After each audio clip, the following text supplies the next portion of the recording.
कविता का शीर्षक है लाल डिब्बा। कभी कहीं किसी गली के मोड़ पर शहर की भीड़ से थोड़ा दूर हटकर खड़ा रहता था चुपचाप वो हमारा अपना लाल डिब्बा। ना बोलता था ना सुनता था, पर फिर भी ना जाने कितनी कहानियाँ अपने भीतर समेटे रहता था।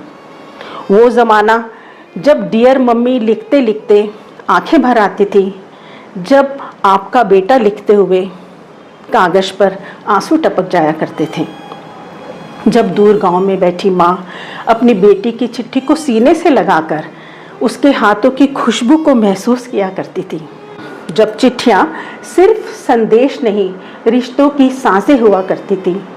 कहीं किसी टूटी दोस्ती की माफ़ी होती थी तो कहीं छुपे प्यार का पहला इजहार। जब प्रेमी छत पर डाकिये की साइकिल की घंटी का इंतज़ार करते थे और जब वो इत्र से भीगी चिट्ठी लाता था तो उसे पढ़ते पढ़ते आंखें मुस्कुरा उठती थी और दिल कहता था, हाँ वो भी मुझसे उतना ही प्यार करती है।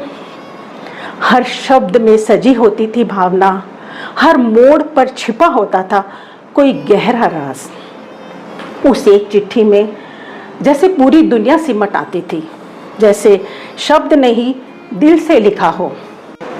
वो लेटर बॉक्स जो खामोशी से हमारे हजारों जज्बातों को निगल जाता था। कभी थरथराते हाथों से फेंकी हुई चिट्ठी, कभी उम्मीदों से लिपटा हुआ कागज, सब कुछ अपने भीतर ले लेता था वो बिना कोई शिकायत किए। मगर अब सब कुछ बदल गया है। स्मार्टफोन की स्क्रीनों ने छीन ली है वो स्याही की खुशबू। अब SEEN सीन लिखा आता है, पर FEEL फील कोई नहीं कर पाता। अब सीन लिखा आता है पर कोई फील नहीं कर पाता।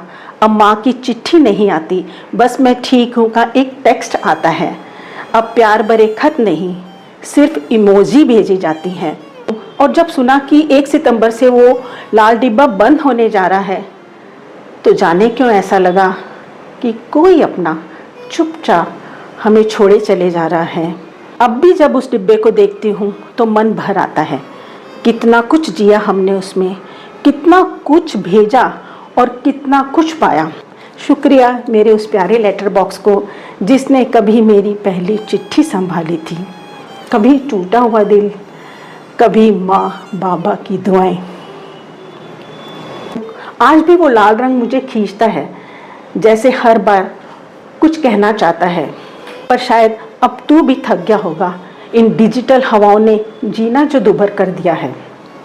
तुम्हारे बिना डाक खाना अधूरा लगेगा और तुम्हारी यादें हमेशा दिल में बसी रहेंगी, पर फिर भी हम तुम्हें अलविदा नहीं कहेंगे, क्योंकि यादें कभी बंद नहीं होती। वो हर बार किसी पुरानी चिट्ठी में फिर से जी उठती हैं। शुक्रिया डाक खाने के उस लेटर बॉक्स को जिसने हमेशा हमें कुछ नया दिया, कभी खुशी कभी आंसू, पर जो हमेशा दिल से जुड़ा होता था। धन्यवाद उस लाल डिब्बे को जिसने उम्र भर हमारे एहसासों को ढोया और जो हर बार हमें अपने से जोड़े रखता था। तो मेरी ये कविता कैसी लगी कमेंट्स में ज़रूर बताइएगा, और अच्छी लगी हो तो शेयर कीजिएगा। Thank you. खुश रहो, आबाद रहो, बाय।